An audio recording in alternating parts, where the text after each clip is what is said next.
Il gère là, attends, je vais...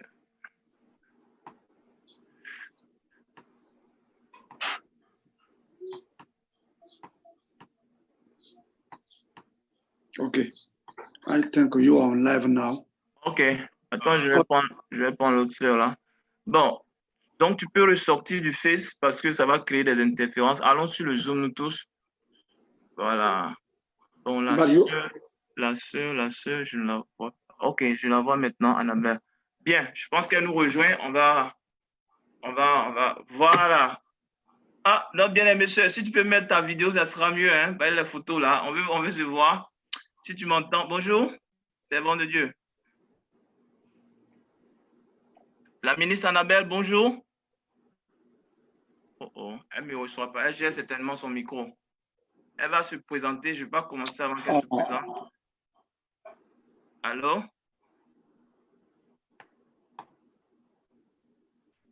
Allô? Ministre Annabelle, bonjour si vous m'entendez. Ça doit être un problème de micro qu'elle a.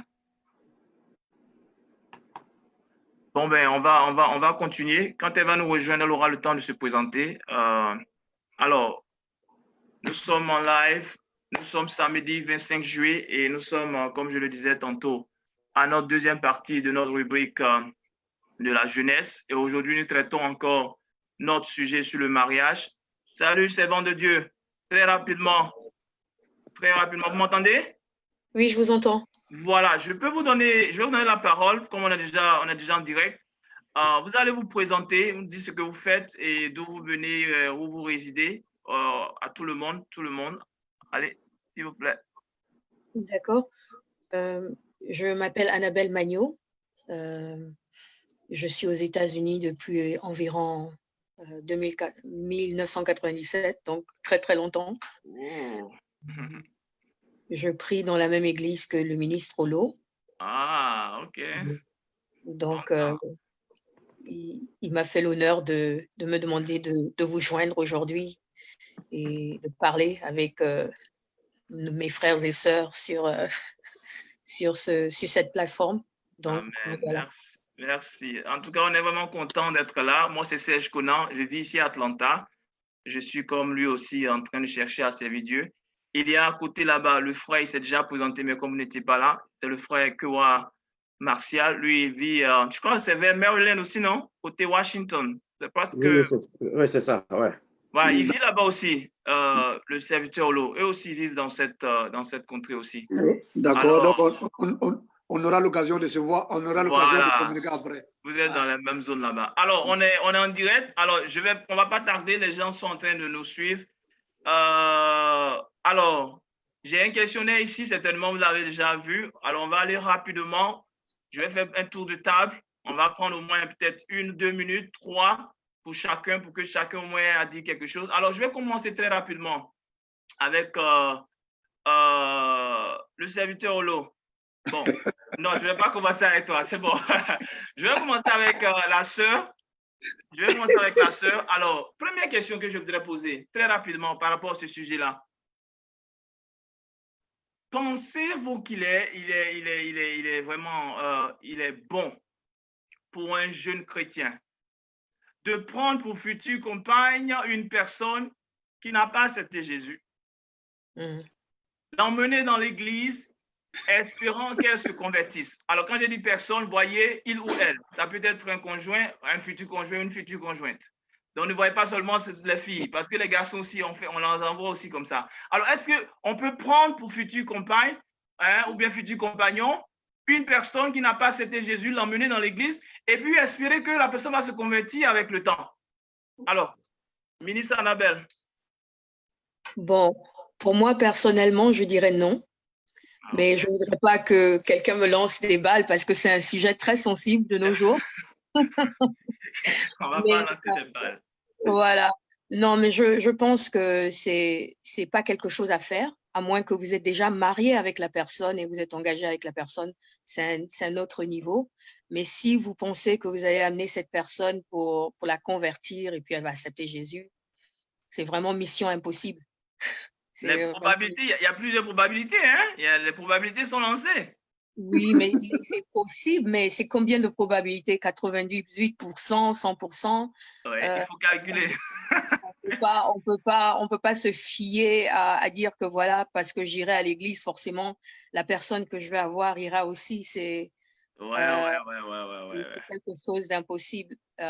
Et même accepter Jésus ou bien avoir une vie chrétienne, c'est quelque chose de personnel. Donc, tu peux pas prédire que parce que forcément, tu vas amener la personne, elle va forcément accepter Jésus et forcément choisir de marcher avec Jésus. Donc, moi, personnellement, je dirais non. Je dirais non, c'est pas faisable. Bien. Ministre Solo, je ne dirais pas le ministre Solo, on va aller avec l'autre. Le frère Kewa Martial, qu'est-ce que tu penses de cette question-là? Qu'est-ce que tu penses? Tu penses que c'est faisable dans tes expériences? Tu as déjà vu cela? Comment ça s'est passé? Ou bien quel est ton avis sur la question? Bon, ben, je pense que nous sommes dans un cadre purement chrétien et je crois que c'est aux enfants de Dieu que nous nous adressons. À tout le monde. Voilà. Je veux vraiment t'arrêter là. On s'adresse au monde entier. Et principalement aux enfants de Dieu, mais nous couvrons aussi un certain nombre de choses. Donc, je voulais vraiment préciser cela. On s'adresse à vraiment tout le monde, mais principalement aux enfants de Dieu, oui. Merci. En nous adressant à tout le monde, nous restons toujours, la parole de Dieu nous sert de guide pour pouvoir éclairer le monde entier sur la faisabilité de cette question que vous avez posée. Pour ma part, je voudrais bien me référer d'abord à la Bible 2 Corinthiens 6, verset 14. Donc, qu'est-ce que la Bible dit à ce sujet afin de donner mon point de vue personnel. Voilà. Donc, si quelqu'un me suit, donc voilà, nous allons prendre 2 Corinthiens 6, 14. Voilà. OK.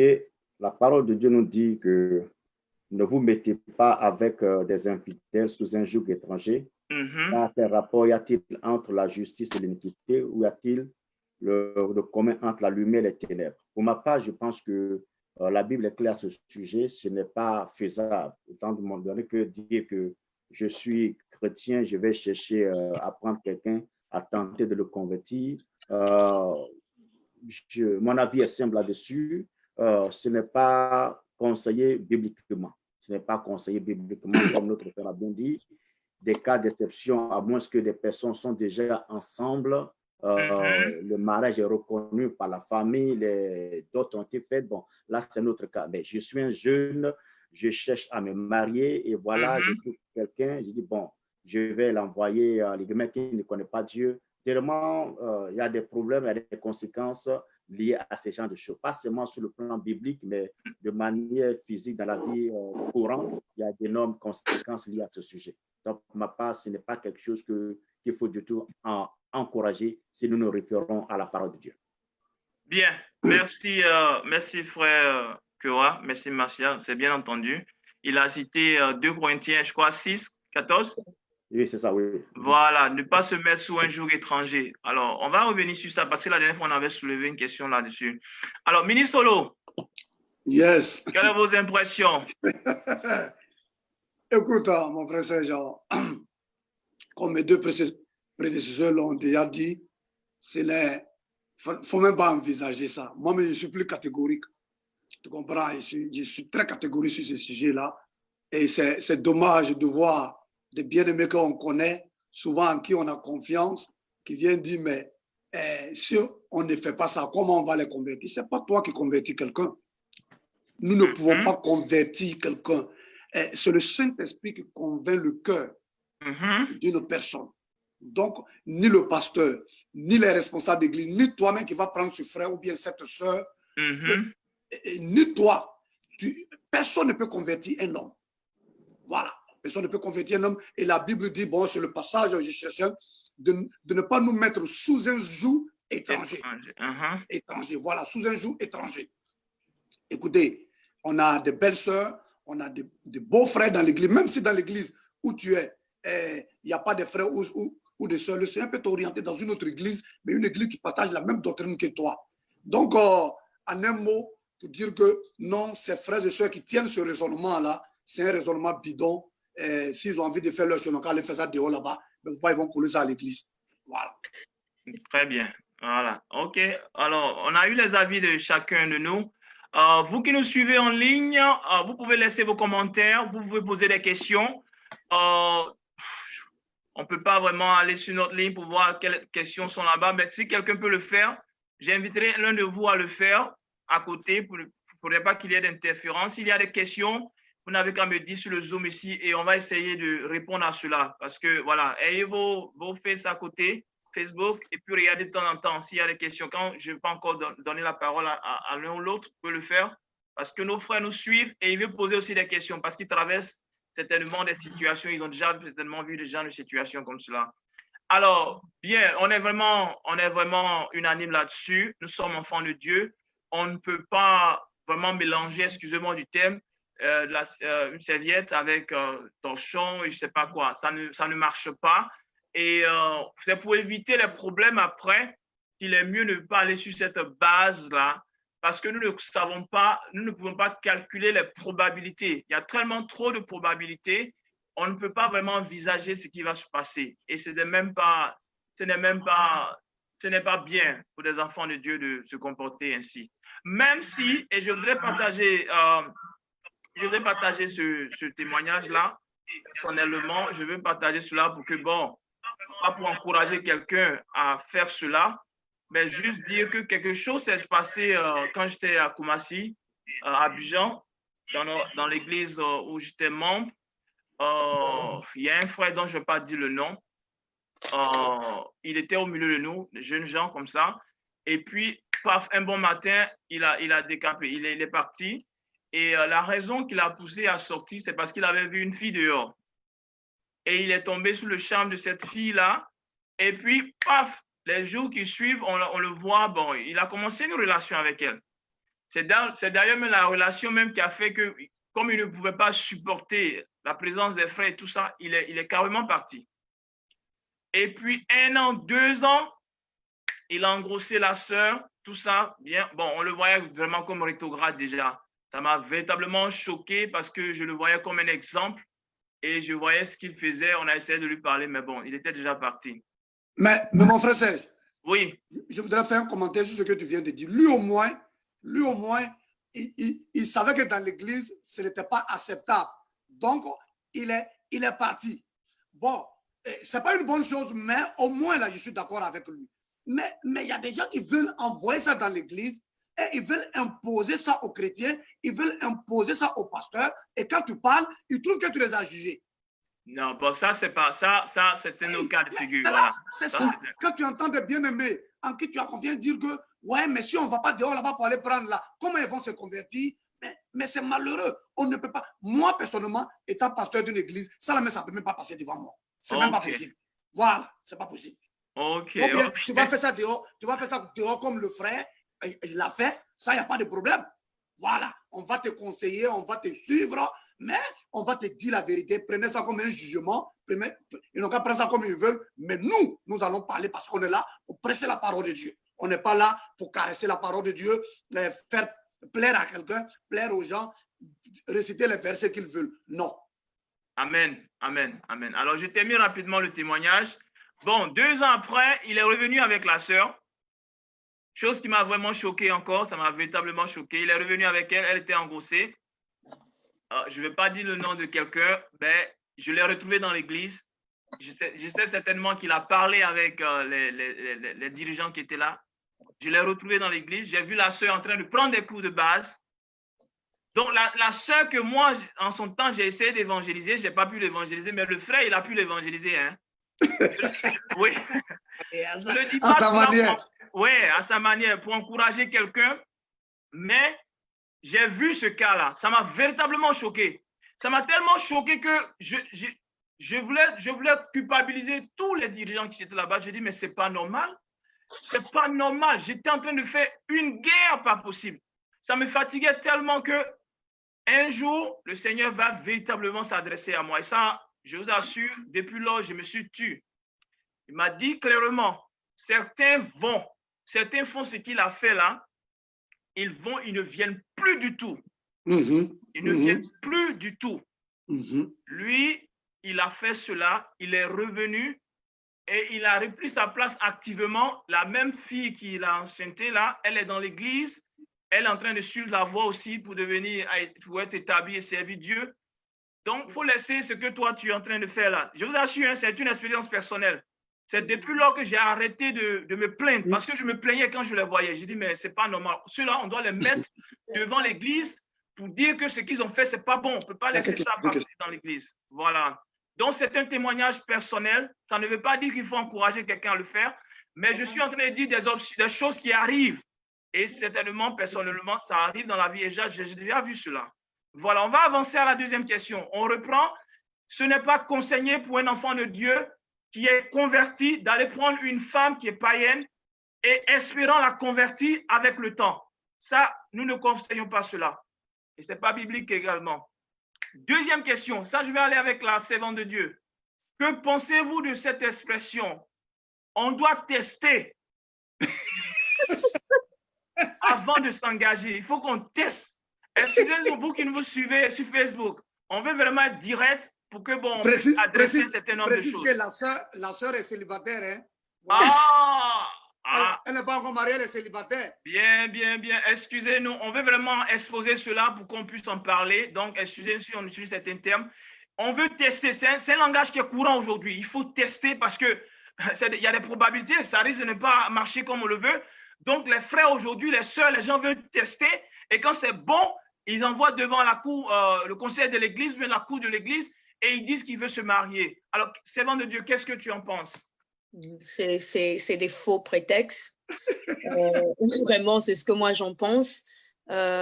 Tester, après qu'on va tester, et puis si on n'aime pas, on va retourner ce qu'on a pris. Donc, pour moi, je pense que ce sont juste des excuses que les hommes utilisent.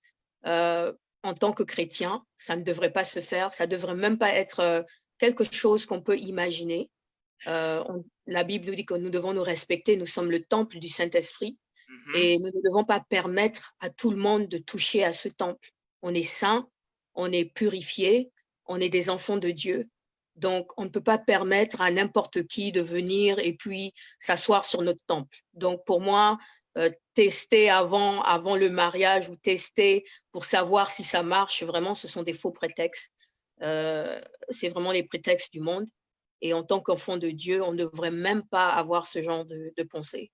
Bon, dans le monde, c'est faisable parce qu'ils ne connaissent pas, ils n'ont pas la vérité, ils ne sont pas affranchis. Mais nous, enfants de Dieu, je suis désolée, non, c'est même pas un langage à avoir. Et quelle est cette vérité-là? Quelle est cette vérité? Est-ce que tu peux dire à tout le monde quelle est cette vérité? La vérité qu'on a été affranchis, que ce n'est plus nous qui vivons, mais c'est Christ qui vit en nous. Donc, tout ce qu'on fait, tout ce qu'on est, on dépend du Saint-Esprit. On est le temple de Dieu. Le Saint-Esprit habite en nous. On ne devrait pas détruire notre temple. On devrait, en fait, conserver ce temple.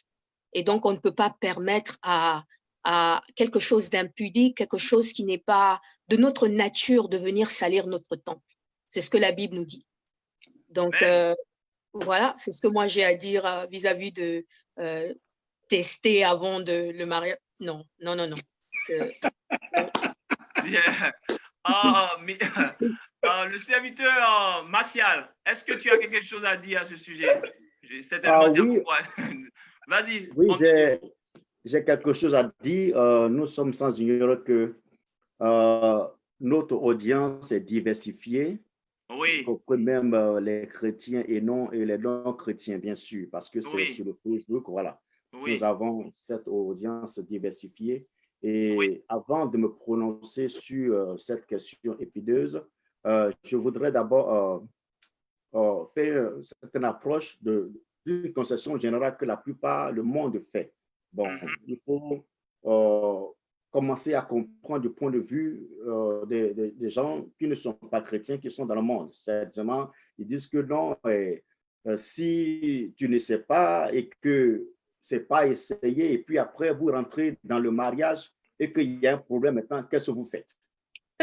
C'est l'une des raisons que le monde avance. Je ne veux pas que moi, je savais que le monde avance. Et que, par conséquent, il y a des personnes aussi qui étaient dans les relations, ils n'ont pas essayé. Voilà, maintenant, ils sont arrivés dans le mariage. Voilà. Et voilà, il y a un problème. Ça, le problème, c'est quoi? Soit l'homme a le problème, soit la femme a a un problème, il y a un problème bon, de différentes sortes, bon, sur le plan physique, même sexuel. Parlons des choses. Bon. Oh là. On t'entend? Oh, il est parti? Je crois qu'il est. Alors, ministre Olo, pendant qu'il revient, est-ce que tu peux me donner tes impressions sur la question? Bon, bien aimé, écoutez, comme ministre Annabelle l'a dit, et le frère développait quelque chose qui était très important. On a une audience un peu plus large. Oui, il, oui. il y a ceux qui ne connaissent pas le Seigneur qui sont en train de nous suivre, et puis bon, il y a ceux qui connaissent le Seigneur qui sont aussi en train de nous suivre. Mais nous nous adressons dans un premier temps à nos frères et sœurs de l'Église. Et puis bon, nous allons partir au dehors là-bas pour aussi leur parler. Écoutez, ministre Annabelle l'a dit tout à l'heure, notre corps, c'est le temple du Saint-Esprit. Notre corps n'est pas Walmart, ce n'est pas Macy's, ce n'est pas... Bon, je cite ces magasins-là parce qu'ils vivent aux États-Unis et c'est là que ces magasins existent. Où on peut aller acheter quelque chose, quand on vient, on essaie que ça ne va pas, on retourne et puis on prend notre argent. Ah, c'est cela. Voilà. C'est pas une boutique. Même en Afrique, là, tu vas acheter quelque chose et puis tu essaies, ça ne va pas, tu retournes là-bas, il y a certains qui ne vont même pas prendre. Ça, c'est vrai. Ils ne vont pas prendre. Donc, quand on projette ça dans notre marche chrétienne, dans notre vie chrétienne, bien aimé, c'est quelque chose même qui, comme le ministre l'a dit, n'est pas envisageable. Et si tu t'en vas essayer et puis après, tu ne le prends plus. Qui va venir prendre? Qui va venir prendre? Qui va venir prendre toi ton restangolo là? Qui va prendre pour toi? Qui va prendre pour toi? Hein? Tu vas aller essayer. Tu sais, le mariage, c'est même je peux dire que c'est une aventure inconnue, la foi. On peut, peut-être ce que nous sommes en train de dire, dans ce domaine, ça peut bien fonctionner, mais c'est qu'il faut tester le caractère. Il y a beaucoup de choses à tester. Ce n'est pas seulement, le sexe, ayant le courage d'appeler les gens par leur nom. Ce n'est pas seulement le sexe. Il faut que nous soyons clairs et que nous puissions le dire. Il y a d'autres domaines. C'est qu'il faut tester tout. Il faut tester tout. Est-ce que tu vois que le caractère n'est pas bon? Si tu testes en bas et puis le sexe c'est bon, et puis le caractère n'est pas bon, tu n'arrives pas à t'entendre avec la personne. Tu fais comment? Oui. Donc, bref, moi je pense que c'est des arguments farfelus, que des prétextes que des bien-aimés dans l'église donnent pour faire de n'importe quoi. Maintenant, quand nous allons dans le monde, nous pensons et nous croyons que nous encourageons nos bien-aimés du monde. D'abord, c'est de leur dire de donner leur vie à Jésus. Voilà, de donner leur vie à Jésus, de se convertir, et que bon, ce qu'on fait dans le monde, on ne peut pas faire ça, comment on appelle ça, au niveau de l'Église. Et donc, nous les encourageons à donner leur vie à Jésus, tester, et ce n'est pas quelque chose d'envisageable dans notre marche avec le Seigneur. Je crois qu'il y a une sœur qui m'a mentionné, qui a posé une question. Je viens de voir ça sur mon écran, mais je vais aller voir. J'ai le truc ici, je regarde aussi. Voilà, donc, ok, donc il faut regarder. C'est mieux. Elle dit c'est pas Amazon. Tu as dit quelque chose, c'est pas Walmart, c'est pas. Elle dit c'est pas Amazon. Oh Jesus. Oh, vraiment, les avaphories. Bien, alors on attend incessamment notre bien-aimé de revenir. J'essaie de voir s'il m'a relancé, mais il est parti. Ça doit être un problème de connexion. Je crois bien. Il n'est plus connecté. Ah, il est revenu, il revient. Non, il n'est plus connecté. Non, il revient. Je l'ai pris, je viens de le prendre.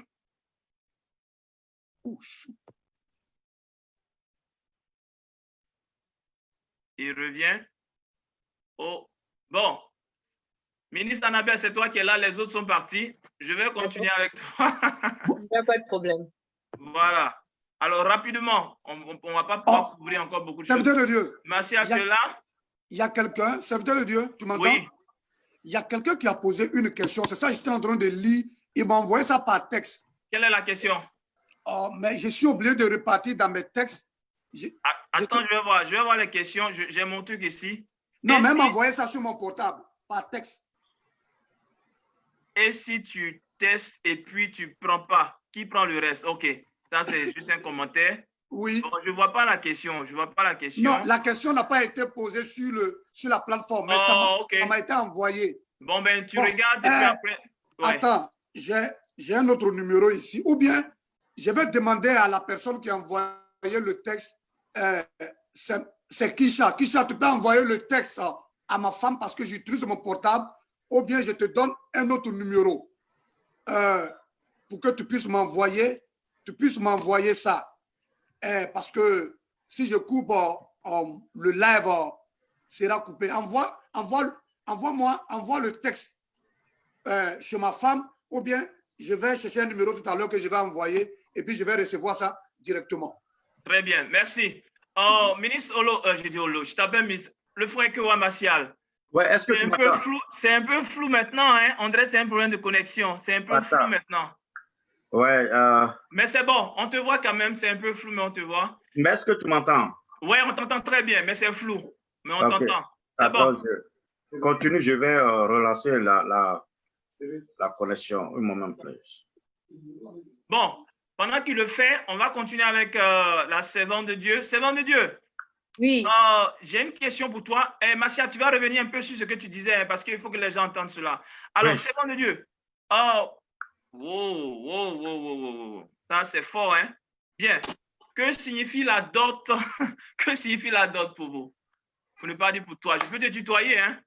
Oui, bien sûr. Tutoyez-moi, s'il vous plaît. Voilà. Que signifie la dot pour toi? La dot. La dernière fois, on en a parlé, mais tu n'étais pas là. Donc, aujourd'hui, pour toi, la dot, c'est quoi? Pour moi, la dot, c'est une reconnaissance envers ma famille pour ce qu'ils ont fait, pour ce qu'ils ont fait pour moi. Donc, la famille de mon mari ou de mon futur époux reconnaît qu'ils ont reçu, qu'ils ont eu quelque chose de précieux. Et donc, ils voudraient récompenser ma famille de m'avoir élevé, de m'avoir donné une éducation, de m'avoir donné un caractère de femme ou de m'avoir fait ce que je suis. Et donc, en termes, ils veulent récompenser ma famille pour moi, en fait. Donc,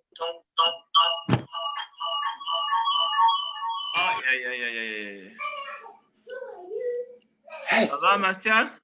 Ouais, ça va. Voilà, on te voit un peu mieux maintenant. Voilà, merci, servant de Dieu.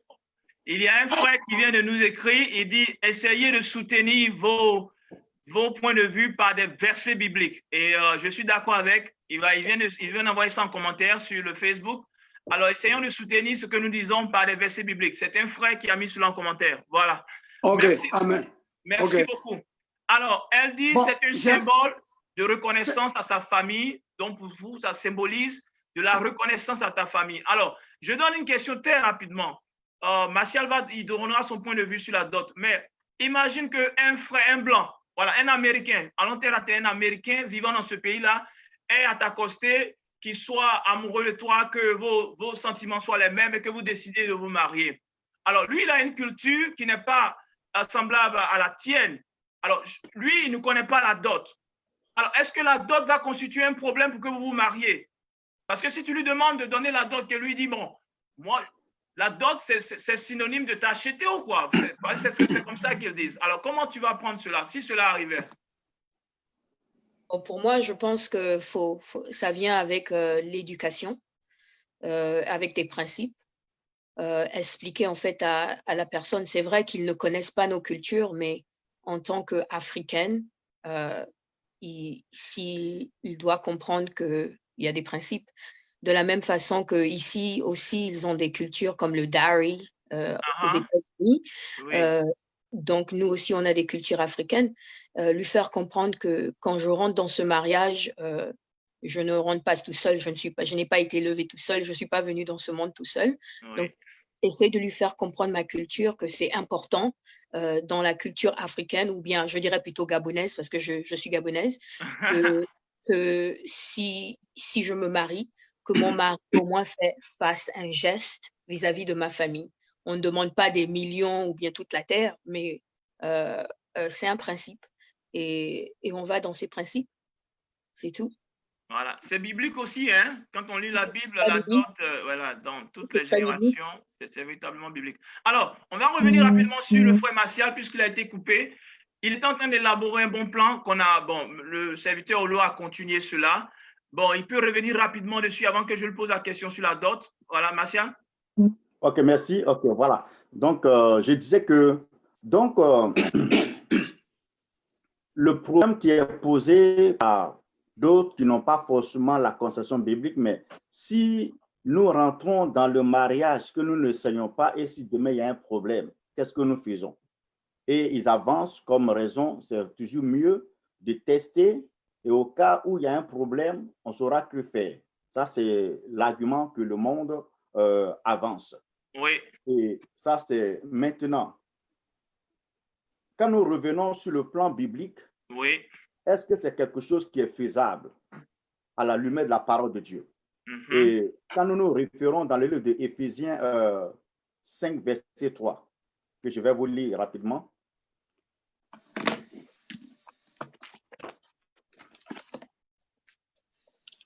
Voilà, Éphésiens 5, 3 dit que la débauche, ni aucune impureté, ni la cupidité ne soient pas même nommées parmi vous, ainsi qu'il convient à des saints. Mhm. Donc, bibliquement, quand bien même que ce acte n'est pas condamné par le monde, et il faut comprendre, sur le point de vue philosophique, les raisons qu'ils avancent, ça peut être justifié. C'est justifié selon les critères. Si tu caches quelque chose, il y a un problème qui n'a pas été dit que vous rentrez dans le mariage, bon, il y a un problème. On le voit le plus temps. Et il y avait même, il y a pris une histoire, je vais revenir là-dessus tout à l'heure. Un exemple. Après, oui. Donc, voilà. Donc, il y a un problème. Donc, bibliquement, la Bible est claire parce que si vous le faites déjà, c'est déjà commettre la fornication et l'impudicité.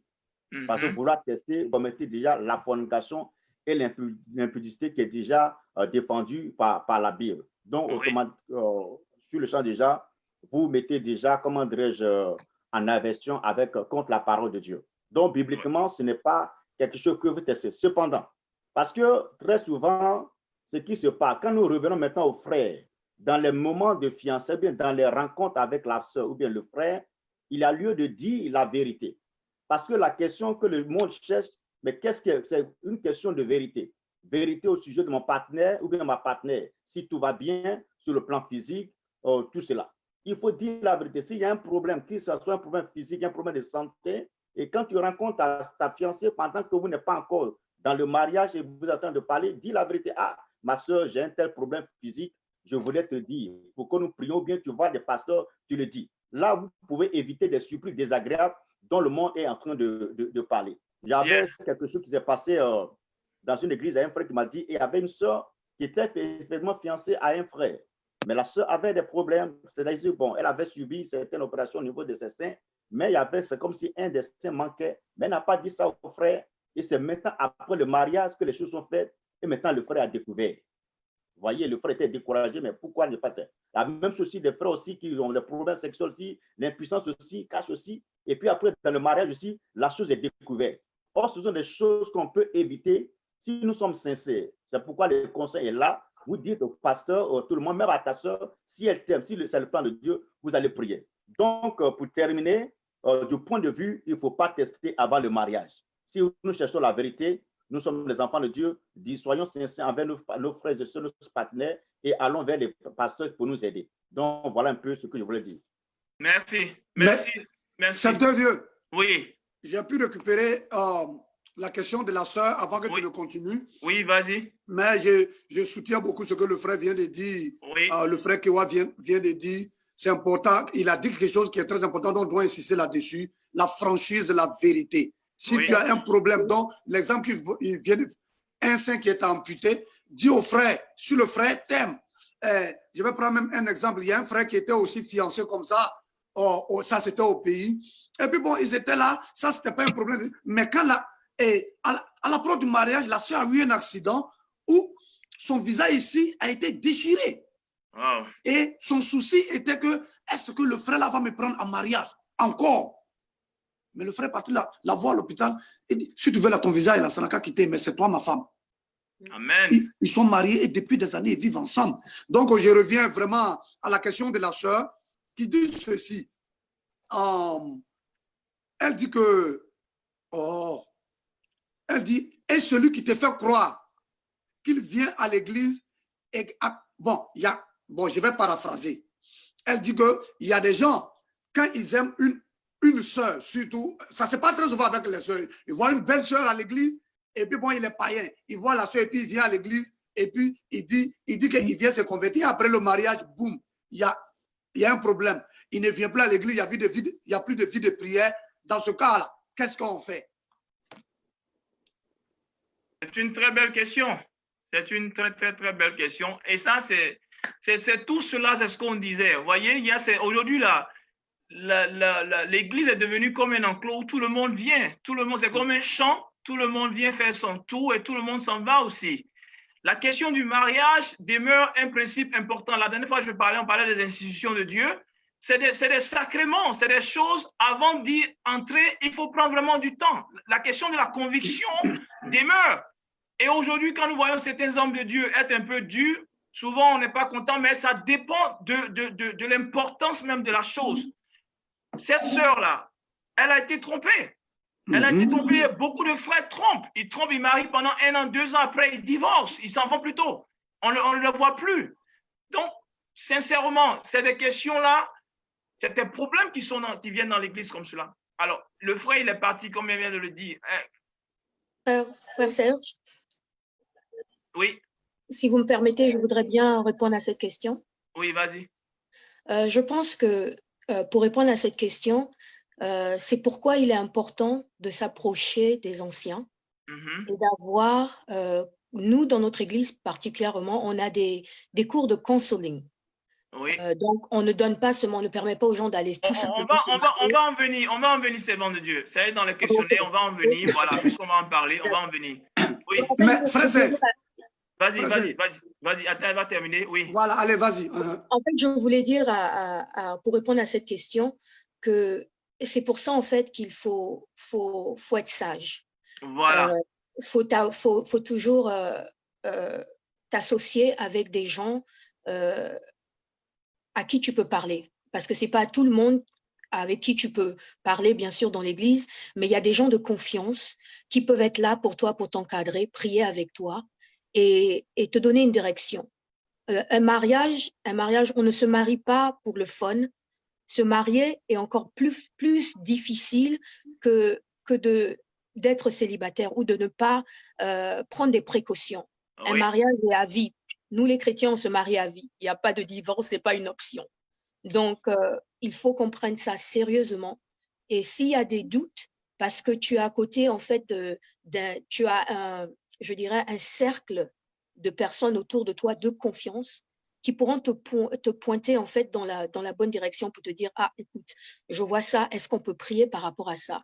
Est-ce que tu as vu ça? Est-ce que tu as demandé ça? Donc, pour répondre à cette question, je dirais à la sœur qu'il est très important d'avoir un encadrement de gens qui sont un peu plus matures ou spirituellement avancés, qui pourront vous aider. C'est tout. Merci beaucoup. Olo. Oui, mon frère, j'ai écouté un serviteur de Dieu que je connais très bien le dimanche et il a dit ceci dans sa prédication. Il dit, écoutez, aujourd'hui, le diable ne cherche pas à vider l'église, mais au contraire, il cherche à remplir l'église et de l'intérieur, il fait son travail. Oui. Et voilà, il fait son travail et il envoie la fornication, il envoie ce sommeil spirituel-là dans l'église. Donc, de l'intérieur, aujourd'hui, le diable ne se fatigue même plus. Il ne se fatigue plus, il attaque de l'intérieur. Parce que beaucoup de nos chrétiens aujourd'hui ne font plus peur à l'ennemi, ne font plus peur au diable.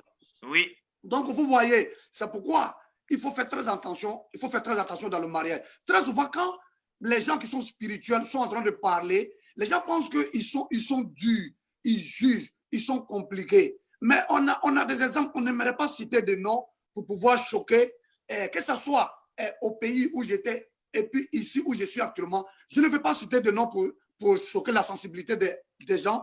Mais quand nous autres, on veut parler, les gens trouvent que nous sommes durs. On n'est pas durs. Mais attendez, moi je suis marié, j'ai mon épouse. Le jour où vous allez apprendre que je suis parti prendre une deuxième épouse, chassez-moi. Chassez-moi de l'église. Donc, je n'ai aucun intérêt, comme mon pasteur toujours le dit, je n'ai aucun intérêt à avoir une sœur célibataire. Au contraire, nous les encourageons à se marier. Mais quand on est là, il faut avoir le discernement dans cette affaire. C'est pourquoi il faut prier, laisser le Seigneur te conduire à avoir le discernement. Oui. Si tu es en contact direct avec le Saint-Esprit, qui est notre conseiller, la Bible dit que le Saint-Esprit va nous enseigner toutes choses. Je pense que le Saint-Esprit va t'interpeller, le Saint-Esprit va te parler par rapport au choix que tu es en train de faire. Moi, j'ai eu une conviction personnelle par rapport à mon épouse, par rapport à certains signes que j'ai demandé. Et aujourd'hui, c'est pas, je ne dis pas que le mariage est sur des roulettes, mais gloire à Jésus parce que je l'ai rencontré. Donc, ayons le discernement, collaborons avec le Saint-Esprit. Le Saint-Esprit va nous conduire vers un frère qui n'est pas venu dans l'église pour venir. C'est pourquoi il faut faire attention dans l'église, ceux qui viennent pour faire le pharo là. Très souvent, nos jeunes sœurs aiment les gens qui aiment le pharo, qui aiment, qui paraissent. Attention, la Bible nous dit que, comment on appelle ça, nous devons faire attention, nous devons être prudents comme des serpents. Nous devons être prudents comme des serpents. Ce n'est pas tout ce qui brille qui est de l'or. Attention, bien-aimés. Voilà. Amen. Je voudrais conclure cette petite partie-là en disant que la vie chrétienne, le disait le serviteur Olo, est basée sur la foi. Et qu'on le veuille ou non, tester avant de voir et tout cela, ça ne démontre pas, c'est une vie de sacrifice. Ça, il faut qu'on le sache. Quand Abraham quittait la terre de ses pères et de ses parents, là où il avait tout, une maison et tout cela, et il ne savait pas où il allait, c'est par la foi qu'il est parti, la Bible dit. Et aujourd'hui, nous sommes d'Abraham. Nous vivons dans ce salut-là parce qu'Abraham, le Père, un jour, a posé un acte de foi. Il en est de même dans toute la vie chrétienne. C'est une vie de sacrifice. Tu mets le pas dans le Jourdain sans savoir ce qui va se passer. Alors, savoir ce qui se trouve dans le Jourdain, s'il y a des requins et tout cela, ce n'est pas faire preuve de foi. Et je voudrais vraiment le dire, c'est une vie de foi. C'est pour cela, les enfants de Dieu se marient sans avoir certainement, ça dit souvent même on peut parler, comme l'a dit le serviteur Kewa, la sœur aussi, on peut discuter, la sœur peut dire ce qu'elle a comme problème, le frère, mais cela n'empêche pas qu'il y ait des problèmes encore. Souvent même, il y a des choses, après avoir discuté, qui viennent dans le mariage, dont on ne sait d'où ça vient, et ça crée un problème. Mais c'est cela la vie de fidèle, de foi qu'un enfant de Dieu doit avoir. C'est une vie de sacrifice. Et je voudrais lire ce verset-là, parce qu'en lui, c'est dans Romains 1, 17, parce qu'en lui est révélée la justice de Dieu par la foi, et pour la foi, selon qu'il est écrit, le juste vivra par la foi. Le juste vivra par la foi. Et c'est ce que les enfants de Dieu défendent. Voilà, je voudrais vraiment le dire. Voilà, je voudrais vraiment conclure en lisant ce verset-là. Très bien. Alors, un mot rapidement, on a tellement de choses à dire. Je veux qu'on touche, parce qu'il y a des gens aujourd'hui qui vivent dans les mêmes situations, qui ont obéi à Dieu, qui ont accepté de suivre tous les moyens, qui n'ont pas eu de rapport avant le mariage, qui ont tout fait dans la règle, aujourd'hui qui vivent, excusez-moi, dans des difficultés. Il y a certains aujourd'hui qui, après avoir observé tout cela, ne font pas d'enfants. Il y a certains aujourd'hui, après avoir observé tout cela, qui se retrouvent demain avec un problème qui les empêche de jouir d'un certain nombre de choses dans le mariage. Alors, je veux très rapidement, 1 minute, dites à ces personnes-là, quel est le mot que vous avez pour ces personnes-là qui vivent, qui ont respecté tout ça, mais qui vivent aujourd'hui des difficultés dans leur mariage, quant à ce qu'ils n'ont pas soit essayé, ils n'ont pas vu, et ils se sont lancés comme Abraham, et aujourd'hui c'est difficile. Qu'est-ce que vous pouvez leur dire rapidement, servante de Dieu? Qu'est-ce que tu peux leur dire? Moi, je dirais tout simplement que Dieu est souverain. Amen. Et Dieu ne fait rien par hasard. Amen. Vous avez mentionné Abraham. Sarah demandait à Abraham, donne-moi un enfant. Et Abraham lui a dit, est-ce que c'est moi qui donne? Donc, si tu es dans la difficulté, tu attends un enfant désespérément et que tu as été dans les règles. Tout ce que moi, je voudrais te dire, c'est que Dieu n'abandonne pas ses enfants. Amen. Et chaque chose a son temps. Amen. Tu ne le verras peut-être pas maintenant, mais qui te dit que dans 20, 30 ans, dans 40 ans, je ne sais pas, le temps que Dieu te permet d'être sur la terre, que Dieu peut performer un miracle. Amen. Dieu est le Dieu de possibilités. Amen. Donc, moi, ce que je dirais à la personne, c'est persévère. Anne est allée dans le temple. Elle a pleuré, elle a crié. Les gens pensaient qu'elle était devenue folle. Mais elle a dit au Seigneur, si tu me donnes, je te le redonnerai. Amen. Et ce n'était pas instantanément que Dieu lui a donné, mais Dieu lui a accordé un fils. Donc, ne sois pas dans le découragement. Ne regarde pas parce que tes amis ou les gens autour de toi ont les enfants. Moi, tout ce que je te dirais, c'est que garde tes yeux sur Dieu et Dieu ne déçoit jamais. Amen. Donc, amen. Merci. Merci beaucoup, servant de Dieu.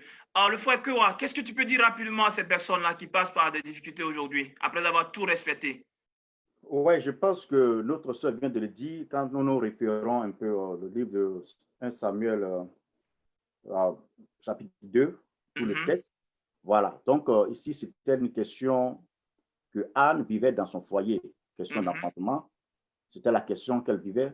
Donc, pour d'autres personnes, on peut se référer sur ce passage-là pour parler de d'autres problèmes. D'autres problèmes, oui. C'était la question d'enfantement. Voilà, d'autres, ça peut être d'autres situations. Oui, ça peut être beaucoup de problèmes. Voilà. Oui, Mais nous avons vu que dans le passage, Dieu a été fidèle, a démontré sa fidélité envers Anne. Amen. Et je crois que chaque union que Dieu rend possible, Dieu est toujours fidèle. La fidélité de Dieu ne fait jamais, comment dire, ne manque jamais aux enfants de Dieu. La fidélité de Dieu est toujours rendue. Dieu le fera. Dieu n'abandonne jamais, que ce soit problème d'enfant ou autre problème de santé, quel que soit le problème, le Seigneur est fidèle et peut toujours venir au secours. C'est la prière, c'est la foi, c'est la confiance en Dieu. Surtout, Dieu est fidèle.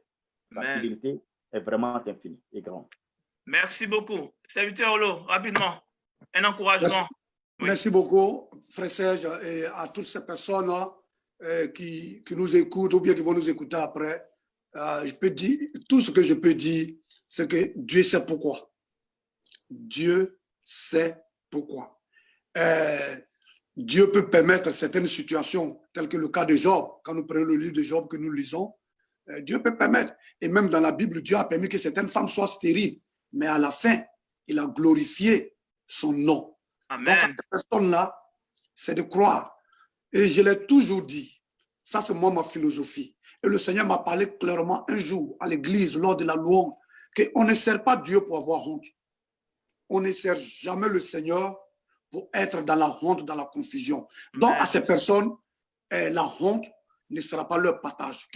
Qu'ils ou qu'elles persévèrent, et Dieu va honorer sa parole. Et comme le frère Kewa vient de le dire, et Dieu, il est fidèle. Voilà. Amen. Ouh, le mariage, là, il y a un an dedans, hein? Non, mais attends, on peut pas finir. Parce que on peut pas finir avec le mariage. Et c'est un sujet passionnant et les gens nous suivent. Les gens font beaucoup de commentaires et je suis content. J'espère que le service de Dieu aussi sera aussi passionnant parce que ça fait partie des sacrements aussi. Hein? Il n'y a pas que le mariage là. Hein? On en parlera bientôt. C'est un autre sujet qui vient. Le service de Dieu. Bien. Alors, la sœur a parlé de dot. Alors, frère Martial, je voulais vraiment que chacun au moins réponde à une des questions. Je ne vais pas sauter. Très rapidement, la dot pour toi, ça symbolise quoi? Rapidement. Bon, moi, je me réfère un peu à la Bible. Quand nous revenons dans le livre de Genèse, chapitre 24, à partir du verset 53, on n'a pas tout le temps de lire. Abraham qui était en train d'envoyer son serviteur à la recherche de la femme de son fils Isaac. Voilà. Isaac. Quand il envoie, il dit que le serviteur partit avec des objets d'argent, des objets d'or, des vêtements qu'il donna à Rebecca, tout cela. Donc, pour moi, la dot, le plan biblique, c'est une manière d'honorer, comment dirais-je, la belle famille. C'est une manière d'honorer. C'est la considération que tu as envers, comment dirais-je, les parents de ta future épouse. Donc, bibliquement, c'est quelque chose qui est conseillé. Chaque personne peut avoir des conceptions différentes à ce sujet. Pour moi, ce n'est pas un achat, comme les gens le disent, tu achètes la personne. Non, au contraire, c'est honorer. Comme la Bible dit, honore ton père et ta mère. Sur la jeune fille, c'est une manière d'honorer les parents. Et ça devait nous faire passer. Nous n'avons pas tout le temps de lire le passage. Vous allez voir qu'à la fin, ils ont fait les présents. Il y a eu la fête, ils ont dansé, ils ont mangé, ils buvaient, ils ont bu tout cela. Donc, c'est une fête, c'est une mini-célébration de mariage. Bien. Est-ce que cela pourrait être, je dirais, un inconvénient ou bien un problème à un mariage? Est-ce que si la dot n'est pas donnée dans un cas de figure où la personne avec qui tu te maries n'est pas de ton bord culturel, est-ce que cela peut poser un problème pour que le mariage soit célébré? Rapidement.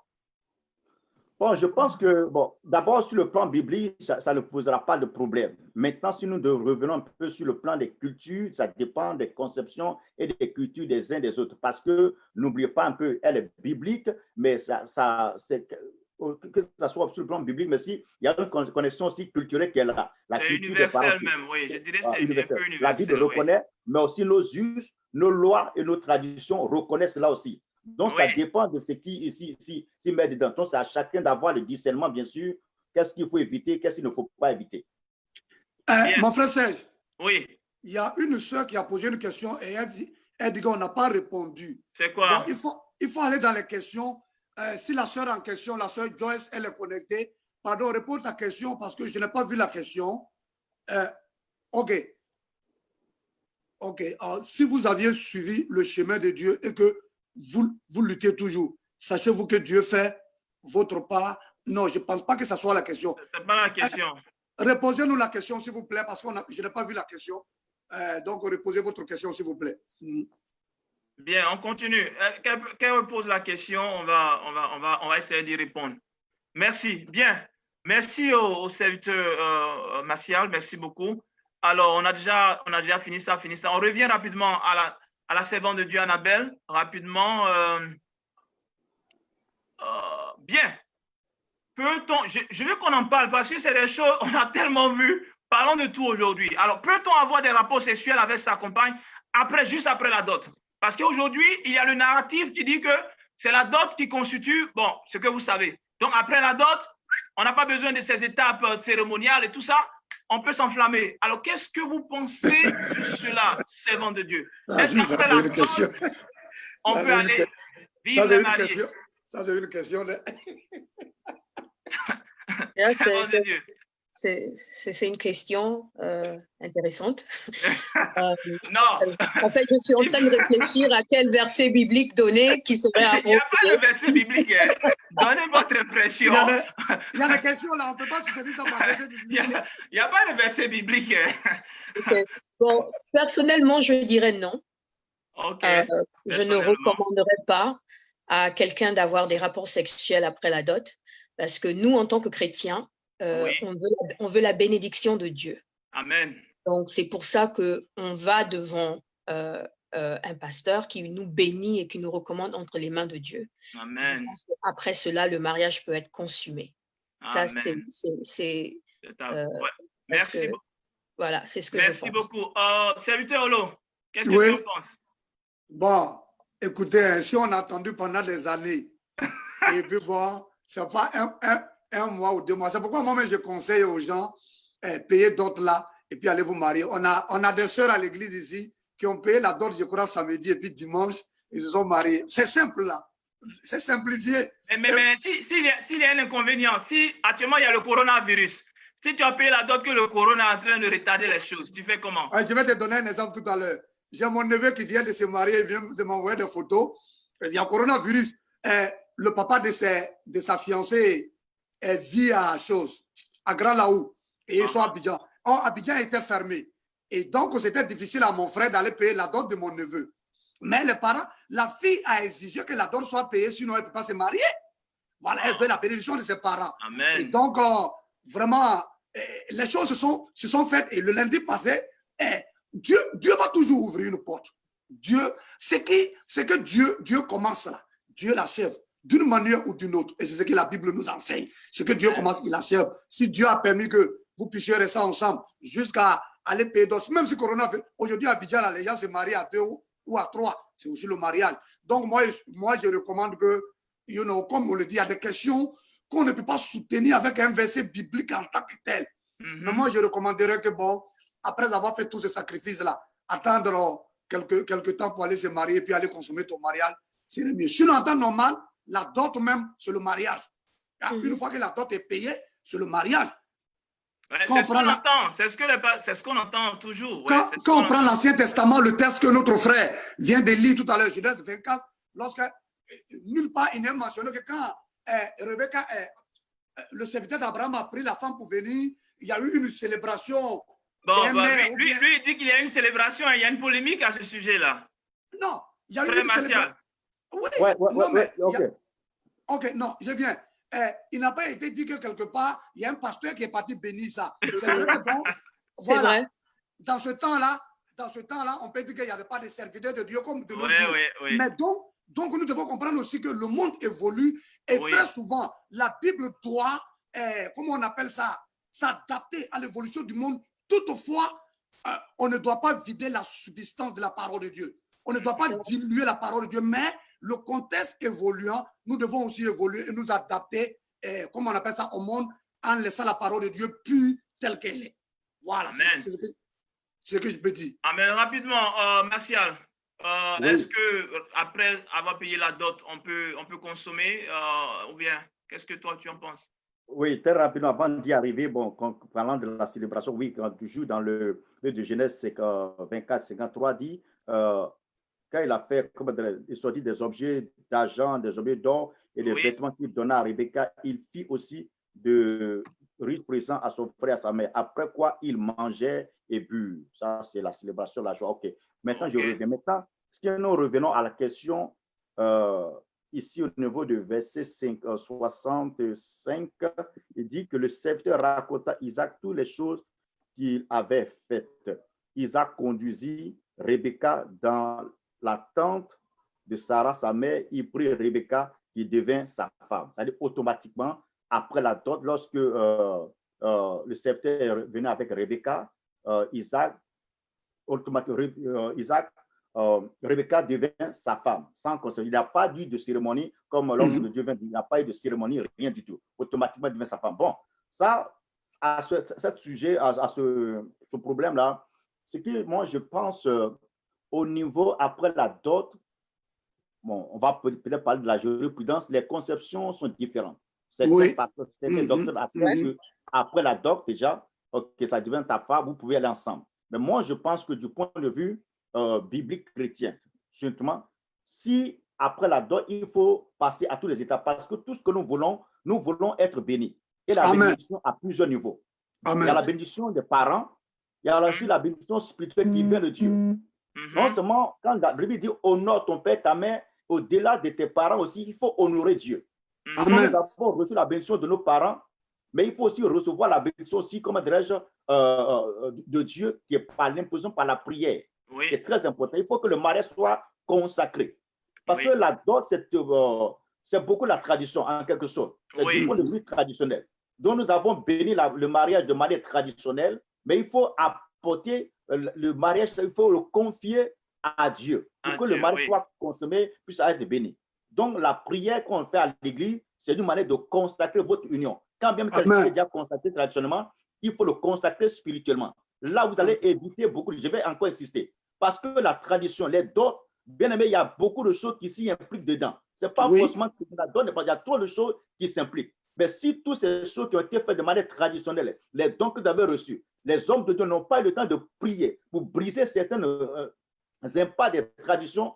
Quand même, vous voyez dans le mariage, je ne dis pas qu'à 100%, mais très souvent, 10%, il y a des problèmes spirituels qui interviennent. C'est pour ces problèmes spirituels-là qu'il faut vraiment une prière spirituelle. Il faut que les hommes de Dieu prient maintenant pour apporter la lumière.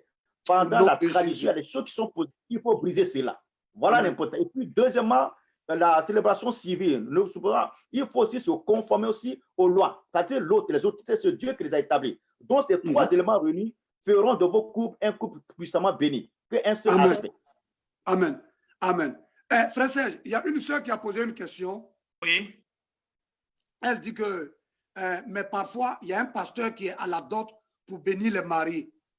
Qu'est-ce qu'on pense? Genre, on va faire la dot, et puis il y a un pasteur qui est là, qui prie pour les mariés. Et dans ce cas-là, est-ce qu'on doit consommer le mariage ou quoi? Bon, je pense que le frère Martial a déjà dit, la dot, c'est pratiquement, et ça, tous les hommes de Dieu, ils en parlent. C'est le mariage, au fait. Mais nous avons une nouvelle famille. Voilà, nous avons une nouvelle famille. Certainement, la dot, tout le monde n'y était pas. C'est de façon consensuelle, comme dans une famille où on respecte ses frères. On voudrait au-devant de tout cela, officiellement, leur dire aussi que, on a décidé d'être ensemble officiellement, vous êtes d'accord, on va nous bénir devant vous et après quoi, on va aller consommer, on va faire ce qu'on veut. Donc, je pense que c'est une obligation morale, c'est juste une obligation morale. Il n'y a pas sincèrement de verset biblique, il n'y a rien qui le montre, mais je pense que c'est dans l'aspect d'une famille dans laquelle on vit maintenant. Tu ne peux pas vivre avec tes parents et puis bon, tu vas te marier. Tu ne dis pas à quelqu'un, on entend que tu es marié, ça va pas faire bien. Donc, venir à l'église, c'est respecter cette famille-là, c'est respecter la nouvelle famille de Dieu.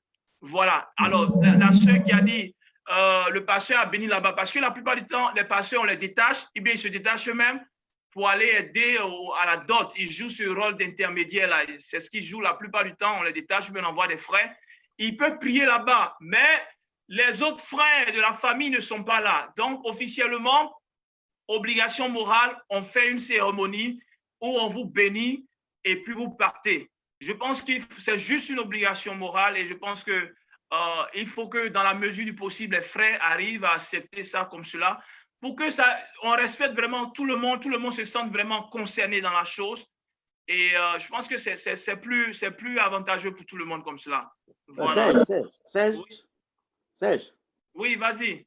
C'est très important parce que je sais que nous sommes tenus par le temps, mais c'est le moment d'éclairer vraiment la lanterne et vraiment aider nos frères et sœurs. C'est très important parce que, la question de la sœur, c'est vrai. La dot, comment dire, il y a un pasteur qui a été détaché pour venir prier. Oui. Tout à fait. Parce que, vous savez, bon, nous sommes un peu des Africains parce que ce problème se pose beaucoup. Les dots sont, voilà, les 90% des problèmes que les couples rencontrent sur le plan spirituel proviennent souvent de la gestion de ces dots, de ces traditions, quand ce n'est pas bien fait. Que surtout quand ce n'est pas accompagné d'une prière sérieuse. C'est très important parce que les passés viennent. C'est tout à fait normal que nous confions la dot, la cérémonie au Seigneur. Parce que ce n'est pas l'étape finale. Après cela, maintenant ça dépend. Si maintenant le couple est d'accord et maintenant se sont résolus avec le pasteur, l'église, parce qu'on n'est pas obligé de faire des mariages grandioses. Moi, j'ai vu des pays, ils ont fait, non, ce pas des mariages grandioses. On n'a pas besoin de ça. Ou après la dot, le pasteur les bénit de mariage simplement et ils vont ensemble. Ça, il n'y a aucun problème. Ton mariage est protégé. Vous avez la bénédiction du Seigneur. Maintenant, si ce n'est pas le cas et que vous envisagez faire une cérémonie à l'église ou bien, je ne sais, ailleurs, l'étape de la dot là, ça ne suffit pas. C'est bien. Vous pouvez aller ensemble. La Bible ne condamne pas cela, mais c'est pour votre propre protection afin que la bénédiction de l'Éternel soit totale au rendez-vous. La tradition, il y a des implications dedans et qui ont besoin d'être brisées par l'imposition des hommes de Dieu au jour de la célébration. Mais, frère Serge, Oui. mon frère Kewa vient de dire quelque chose que vraiment j'approuve à 100%. Il vient de dire que, écoutez, ça peut être une entente entre l'Église, les mariés et les familles. Si ils s'entendent, ils ne veulent pas faire quelque chose de grand. Par exemple, ici chez nous, à l'Église, il y a des gens qui, peut-être par moyen ou bien sur leur propre décision, vont dans le bureau du pasteur après avoir rempli les formalités civiles, le pasteur prie pour eux dans le bureau. Et dimanche, on les présente, ils sont mariés et ils s'en vont. Donc, si c'est un arrangement entre eux, bon, et qu'on invite un pasteur pour venir prier, pour venir bénir, en même temps que la dot se fait les bénir pour qu'ils se marient, il n'y a pas de problème. Mais si vous avez décidé que, bon, d'accord, après la dot, on doit aller à l'église pour aller célébrer le mariage, suivant la procédure, là, c'est bon. Sinon, toujours est-il que, par exemple, quelqu'un peut quitter ici aux États-Unis pour un problème de temps, arriver là-bas, l'église où il doit se marier, il n'y a pas de, comment on appelle ça? Il n'y a pas de, il n'y a pas de temps. Ou bien la personne n'a pas le temps, la personne a seulement peut-être 2 jours pour aller se marier pour revenir. C'est des choses qui peuvent arriver et on arrange et puis bon, on prie pour voir en même temps et puis bon, c'est marié et puis c'est fini. Donc, c'est ce que j'aimerais dire. Vraiment. Mais il y a une autre question encore. Peut-être le ministre en appel va parler. Il y a une autre question encore que je vois ici. On va mettre les questions un peu. Essayons au moins de finir un peu les questions ici. Oui. On va garder certaines questions après. Voilà. Parce qu'on a prévu 1 heure. Là, on a dépassé. On va essayer de courir un peu. Et puis bon, le mariage, c'est vraiment profond. J'espère que quand on parlera du service de Dieu, ça sera aussi profond. Merci. Bien.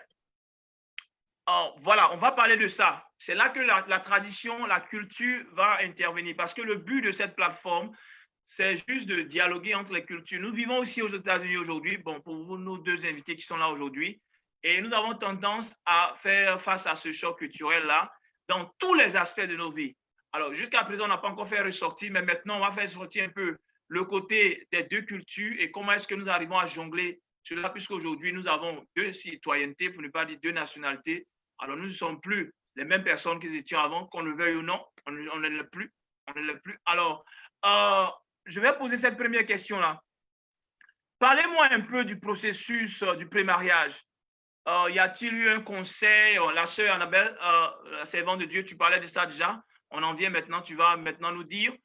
Essaie d'abord, dans ta culture africaine gabonaise, si d'ailleurs tu as déjà vu des scènes comme cela, comment ça se passe pour célébrer un mariage dans l'église? Et puis ici aux États-Unis, avec les moyens que les gens utilisent ici dans la culture américaine, est-ce que tu peux un peu élaborer, exposer un peu là-dessus? D'abord, africainement parlant, comment est-ce que nous célébrons nos mariages, à ton avis? Africainement parlant, je ne... Le processus, voilà, le pré-mariage, c'est-à-dire les conseils, les trucs que les gens font, et puis bon, on les approuve, et puis bon, vous êtes mariés, vous allez vous marier, tout cela. Comment est-ce qu'on fait cela? Ça me serait un peu difficile de parler de la culture africaine parce que j'ai pas vraiment été élevée dans ce contexte. Bon, dans le milieu chrétien, je veux dire, hein, dans le milieu chrétien. Voilà.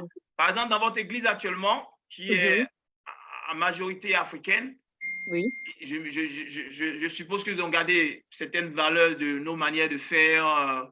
Comment est-ce que, bon, on reçoit les frères, on parle avec eux, on les coach, il y a un peu de mentoring ici, counseling, et puis après, bon, un jour, on dit, on a nos frères, on les a écoutés, ils sont mariables, on va les marier. Alors, est-ce que tu peux un peu parler de comment est-ce qu'on le fait ici? Bien sûr. Ici, par exemple, moi, je dirais que ça, d'abord, c'est une entente entre les deux personnes qui vont se marier. Voilà. C'est une entente. C'est question de savoir ce que ta famille veut et ce que sa famille veut. Et par rapport à ça, vous parlez, vous managez. Donnez-moi une seconde, s'il vous plaît. Bien sûr. Continue, s'il te plaît. Et au cadre de l'Église, ce qu'on fait chez nous, par exemple, à la Vie Abondante, on a ce qu'on appelle counseling, qui est une période de 6 mois où vous parlez avec le pasteur de différents sujets, scénarios qui se passera dans le mariage ou vos faiblesses, vos finances, ça dépend. Il y a une liste que vous débattez pendant une période de 6 mois. Et normalement, c'est une période d'observation, de voir si vraiment vous êtes compatibles, si vraiment vous pouvez avancer dans la vie du mariage, où on vous encourage, on vous montre en fait les hauts et les bas, les bons et les mauvais, et voir en fait vos réactions et ce qui vous fait tiquer, ce qui vous fait pas tiquer. En fait, c'est une manière de vous préparer en fait spirituellement et émotionnellement et physiquement et financièrement et dans tous les aspects de vos vies avant que vous deveniez couple.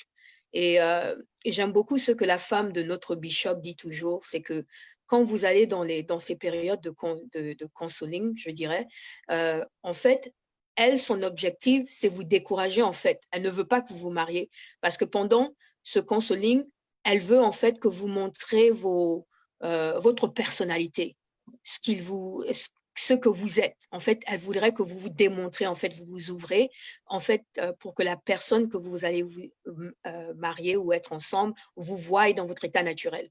Ne soit pas surpris quand vous allez dans votre mariage. En fait, c'est à peu près ça à quoi nous sert le counseling. Et je ne sais pas si j'ai répondu à la question.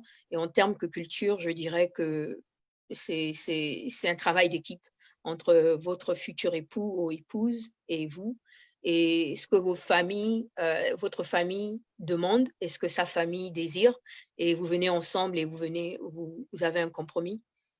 Voilà, pour reprendre la question. Bon, je crois que notre modérateur est parti. Bon, le frère Kewa, si tu peux te prononcer aussi là-dessus en attendant qu'il arrive, ça sera bien. Ok, bon, le mariage, d'abord, tout commence d'abord par l'importance que nous accordons au mariage. C'est très, très important. Le premier pas d'abord, c'est l'importance. Pourquoi je me marie et pourquoi je vais me marier.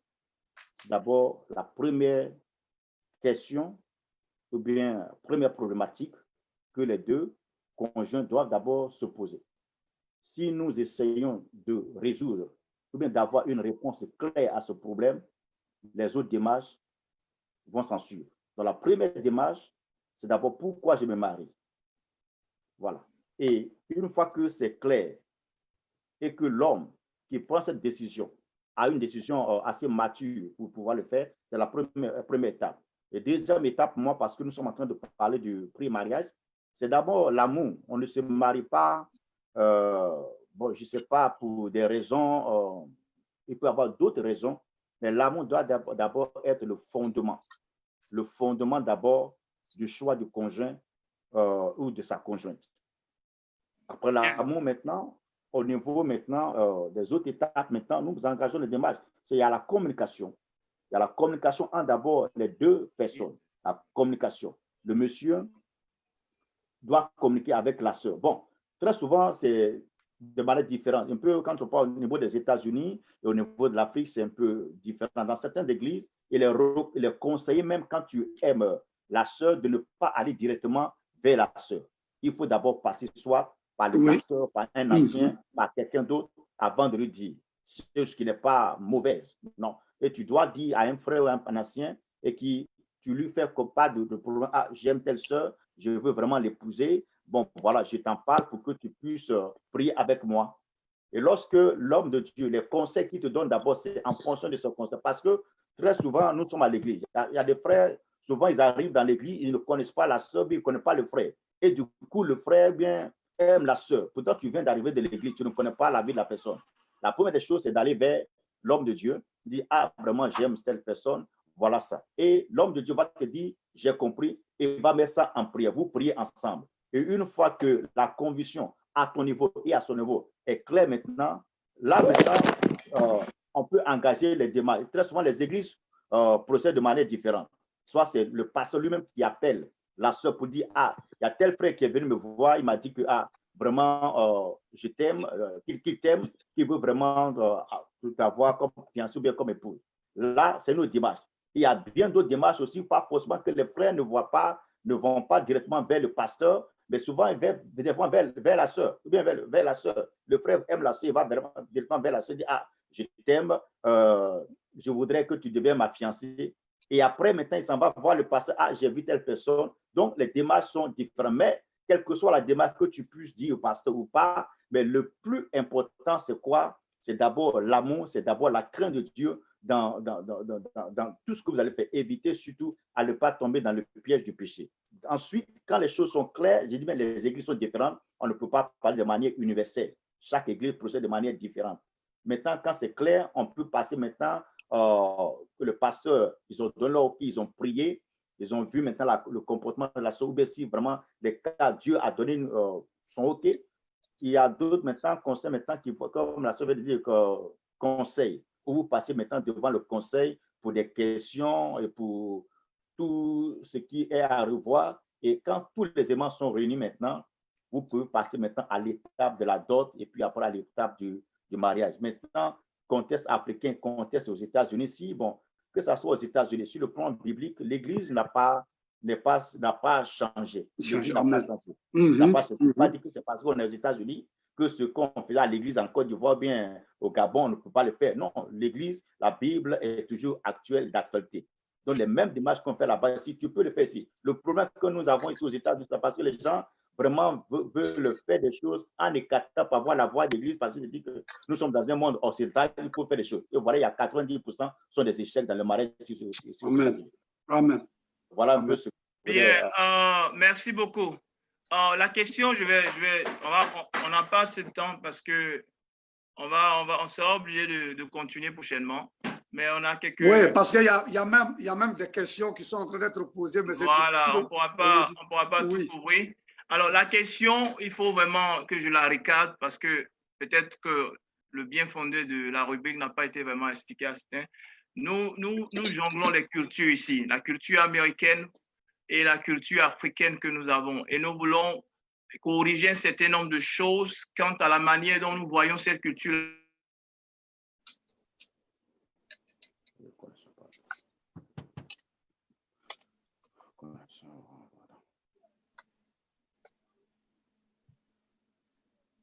Oh, je crois qu'il est...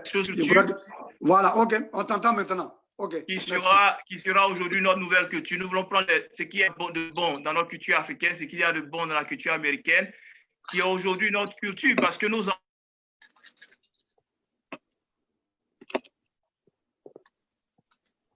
enfants qui vont naître, ils ne seront pas africains de leur donner Modérateur, une certaine culture africaine, mais ils ne seront on a un pas. problème de communication avec toi, ça s'entrecoupe. À ton niveau, Allô, ça s'entrecoupe. Oui, on t'attend, ça s'entrecoupe à ton niveau. Bon, ben, donc, si vous m'entendez, c'est cela, c'est pouvoir, c'est de prendre les cultures dans les deux côtés, ce qu'il y a de bon et pouvoir mettre ensemble. Et puis bon, on va marcher maintenant avec cela. C'est vraiment le bien fondé de tout ce que nous faisons. Nous enseignons, nous instruisons, mais nous voulons que relever ces deux côtés-là. Alors, quand j'ai posé la question, du côté américain ici, est-ce qu'il y a quelqu'un qui a déjà eu une notion de comment est-ce que se fait le counseling, comment est-ce qu'eux ils procèdent pour se marier ici? C'est ce que nous voulons véritablement exposer également. Mais tu parles des églises que nous fréquentons ou bien dans l'église typiquement américaine? Est-ce qu'il y a, c'est Annabelle, une église américaine ou bien un exemple de... Oui, je pense que dans les églises américaines, il est recommandé. Ce n'est pas une imposition. Il est recommandé de prendre des cours. Le mariage qui s'est passé, dont vous avez eu quoi? Oui, pour des mariages auxquels j'ai assisté ou une église américaine où j'ai fait partie, il est recommandé de prendre des cours de counseling, mais ce n'est pas une position. Tandis que dans nos églises, à nous, africains, c'est quelque chose que on demande à tout le monde de participer. C'est obligatoire, oui. Voilà. Oui. Bien. Est-ce qu'il y a, Martial, est-ce que tu as des informations? Bon. Par rapport aux églises que tu as fréquentées, qui ne sont pas africaines? Bon, moi, j'ai eu la grâce, j'ai fréquenté des églises, pas forcément africaines, des églises américaines, disons blanches. Bon, voilà. La procédure, comme je viens de dire, ce n'est pas tout à fait ce que les églises africaines suivent. Oui. Très souvent, parce que nous, quand tu aimes la personne, tu dois d'abord aller vers le pasteur ou bien l'ancien pour en parler. Eux, ce n'est pas comme ça ici. Oui. Eux, directement, quand tu aimes la personne, tu vas vers la personne, tu lui dis que tu l'aimes et la personne donne son OK. Et très souvent, ils donnent son OK. Quand la personne donne son OK, voilà, maintenant, vous informez le pasteur, et le pasteur, très souvent, comme la personne dit, ils font des counseling. Ils font des counseling, Vous passez par le counseling et puis le mariage est célébré selon purement leur culture américaine. Donc, c'est un peu la différence entre les églises américaines, les églises africaines qui nous exigent parler d'abord à ton pasteur ou à quelqu'un d'autre. Mais ici aussi, un deuxième exemple aussi, les églises africaines, souvent, dans certains cas, souvent, c'est purement interdit parfois d'avoir du temps libre avec même ta fiancée et parfois, votre fiancé doit être supervisé par une tierce personne. Bon, ça, c'est l'ancien mot, je sais pas. On va en parler. Merci de soulever ça. C'est dans mes questionnaires. On va parler de ça, pas aujourd'hui, mais ça fait partie de mes questionnaires. On va en parler. Maintenant, je suis désolé, on doit continuer, mais là, je pense qu'on va arrêter pour aujourd'hui. Très rapidement, un mot de fin par rapport à tout ce que nous avons dit, et je vais faire un tour de table. Nous avons parlé de dot, nous avons parlé de sexe, et nous avons parlé aussi de foi.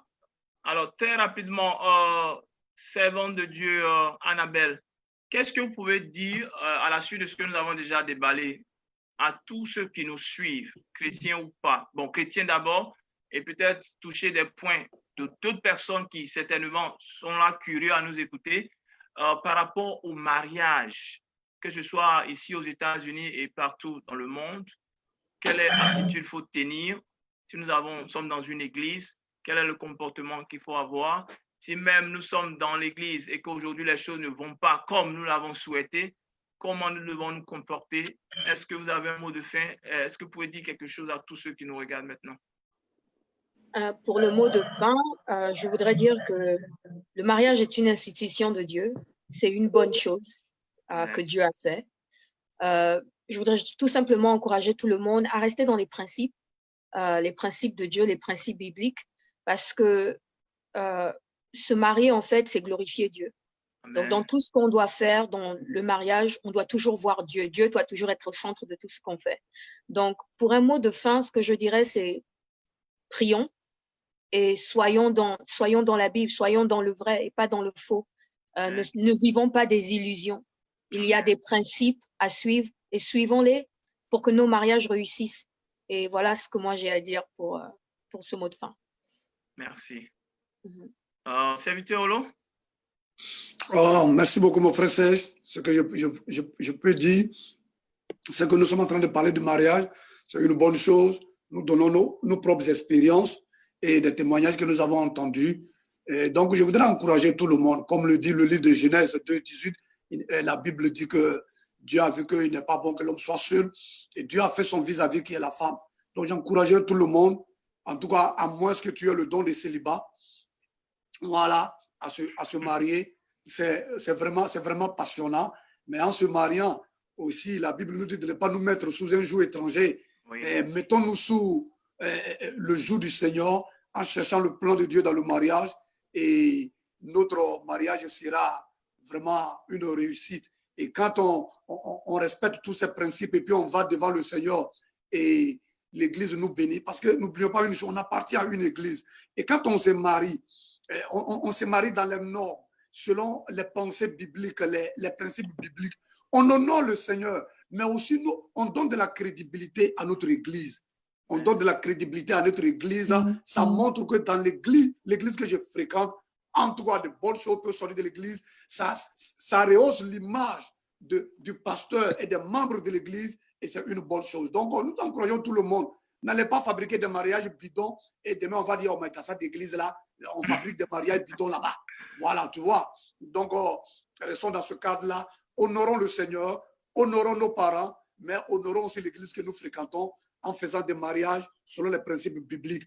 Et à tous ceux qui ont posé leurs questions et qu'on n'a pas pu répondre, nous allons les recenser. Et puis bon, samedi prochain, soyez connectés vite pour que nous puissions débattre de tout cela. Et donc, merci beaucoup au modérateur et puis à tous ceux qui étaient connectés, ministre Annabelle et mon frère Kewa, qui vraiment m'a épaté ce matin. En tout cas, merci beaucoup. Amen. Merci, gloire à Dieu. Le passage est bloqué encore. Je vois qu'on a un problème de connexion encore avec le frère. Oui, ça va. On te reçoit maintenant. Ok, c'est top. Ok. Bon, mais merci, frère Serge, aussi, merci aussi à l'homme de Jolo et notre sœur Annabelle aussi. C'était un grand plaisir de partager ce moment avec vous et surtout tous ceux qui nous suivent aussi en ligne aussi. Vraiment que Dieu vous bénisse. C'est toujours une grande joie. Voilà, rapidement, mon mot de fin, nous avons parlé de plusieurs points. Est-ce que, bon, peut-on prendre une femme, une campagne, une personne qui n'a pas accepté Jésus? Bon, la réponse était claire. Bon, voilà, il ne faut pas se mettre sous un joug étranger. Et quand on le dit, les bénéfices, c'est par rapport, c'est pour nous-mêmes. Ce n'est pas même c'est pour nous-mêmes. C'est pour nous-mêmes. Il faut vraiment voir cela, ne pas t'engager avec quelqu'un qui n'est pas chrétien. Vous n'avez pas la même conception. Et demain, les conséquences peuvent être graves pour toi-même, toi qui s'y engages. Donc, deuxièmement, nous avons parlé aussi, que pensez-vous de l'expression « on doit tester d'abord ». Bon, on avait dit que c'est clair, on ne doit pas, la Bible nous interdit de commettre l'impudicité, la fornication. Nous avons vu ça dans Éphésiens 5, verset 3. Mais le point le plus important, je voudrais signifier, c'est histoire de tester d'abord au cas. Maintenant, si tu testes et que très souvent, beaucoup ont testé et ça s'est mal terminé, soit la sœur s'est trouvée avec une grossesse, soit une maladie intervenue, et finalement, le monsieur n'est plus prêt à continuer ou la sœur n'est plus prêt à continuer. Il y a des conséquences graves liées à ce stade-là. Donc, c'est pourquoi nous ne jouons pas avec cela. Et on avait dit que pour résoudre ce problème, il faut être sincère.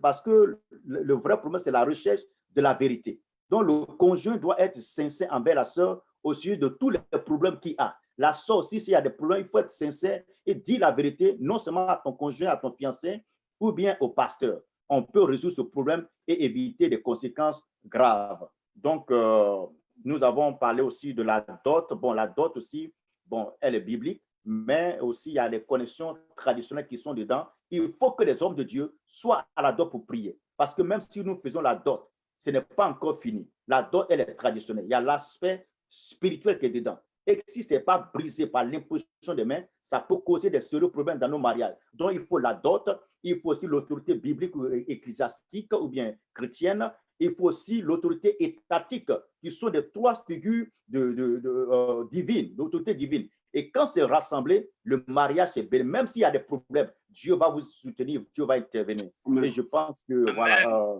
je crois que c'est ce que j'ai à dire de manière dans l'ensemble. Et encore, merci beaucoup. Merci, merci beaucoup. Merci à vous tous. Merci au frère Marcia, merci au serviteur Olo, merci à la servante de Dieu Annabelle. On a été obligé d'écouter là parce que bon, on est en train de passer notre temps et on veut garder, on veut vraiment garder le temps que nous donnons à nos auditeurs, à ceux qui nos téléspectateurs, ceux qui nous suivent. Alors, je vais vous une conclusion rapidement et celle-là, ça sera une ouverture pour ce qui va suivre.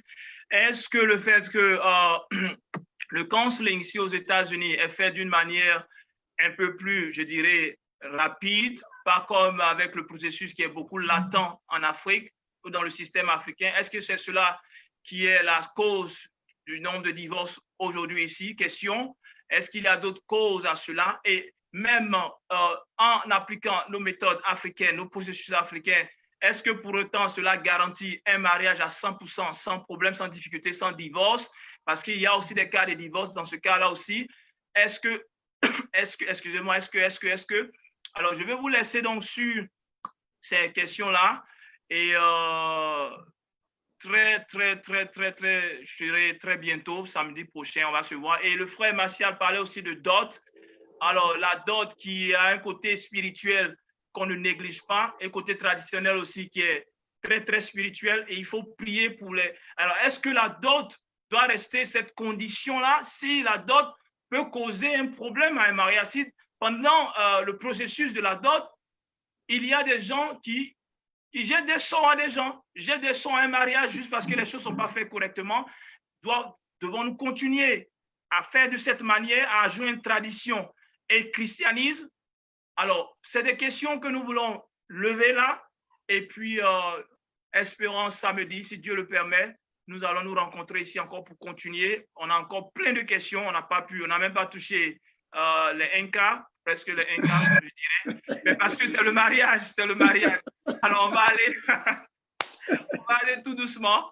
Que Dieu vous bénisse, que Dieu vous bénisse. Je vais demander, puisqu'elle est la seule sœur au milieu de nous, on va lui exactement. Elle va prier pour nous, elle va nous bénir, elle va bénir les mariages. Et ceux-là même qui sont en train de préparer des mariages, ceux-là même qui ont à cœur de se marier, tu vas vraiment te souvenir de toutes ces personnes qui nous regardent et les bénir, servants de Dieu. Amen. Oui. Prions. Éternel, toi qui es Dieu, qui connais toutes choses. Josué disait que la parole n'est même pas dans sa bouche, Seigneur, que toi tu connais. Ce soir, cet après-midi, j'élève chaque mariage. J'élève chaque personne qui aspire au mariage. J'élève chaque personne qui souhaite se marier, qui cherche le conjoint ou la conjointe que tu as pour eux. Seigneur, je prie que toi, tu étends tes mains, que tu amènes, que tu envoies la bonne personne. Seigneur, le désir de nos cœurs, vraiment, c'est de t'honorer dans toutes choses que nous faisons. Nous te remettons chaque mariage qui sont dans des difficultés, chaque mariage, Seigneur, qui ont besoin de ta main. Nous te demandons d'intervenir. Au nom de Jésus. Les pensées, toi qui connais les cœurs, toi qui connais chaque situation, nous te demandons d'intervenir. Seigneur, pour celles ou ceux qui ont besoin d'enfants, Seigneur, donne-leur un message de toi. Seigneur, ceux qui ont besoin d'une percée, Seigneur, que toi, Seigneur, tu visites. Seigneur, nous dépendons de toi, nous dépendons de ton Saint-Esprit. Seigneur, comme tu l'as dit, Seigneur, dans tous les sujets que nous avons débattus, Seigneur, le point, c'est de te connaître, c'est de connaître ta voix. Seigneur, s'il te plaît, permets à ton Saint-Esprit maintenant, Seigneur, de nous éclairer, de nous protéger, de nous préserver, de vraiment, Seigneur, nous instruire. Tu as dit qu'il a été promis pour être notre aide. Seigneur, nous demandons que notre aide, Seigneur, se manifeste dans nos vies. Seigneur, je te remercie pour des moments comme ceux-là où nous pouvons apprendre de toi, où nous pouvons nous encourager les uns les autres, comme tu nous l'as demandé. Seigneur, merci pour le frère Serge, merci pour le ministre Olo, merci pour le frère qui est venu, qui a pris le temps pour venir édifier, Seigneur, tes enfants. Seigneur, je prie, Seigneur, que toi, tu les surprends et que toi, tu te rappelles de eux et de leur famille. Nous te rendons la gloire et l'honneur et que toute chose qui a été dit, nous scellons dans le nom de Jésus. Amen. C'est dans ce précieux nom que nous avons prié. Amen. Amen. Alors, Tu n'as merci. pas prié pour toi-même. Hein. Tu dois te marier. Au nom de Jésus, nous prions. Alléluia. On lui porte avons s'ouvre fermé pour la te marier. victoire. Sois, servant de Dieu. Au Sois nom béni. de Jésus. Alors, au revoir vous qui nous suivez en ligne. Que Dieu vous bénisse. On sera samedi prochain par la grâce de Dieu. Amen. Amen. Merci beaucoup. Merci au frère Martial. Dieu vous bénisse. Dieu vous bénisse. Amen. Merci, Paolo. Merci. Merci. Bye bye. Bye bye.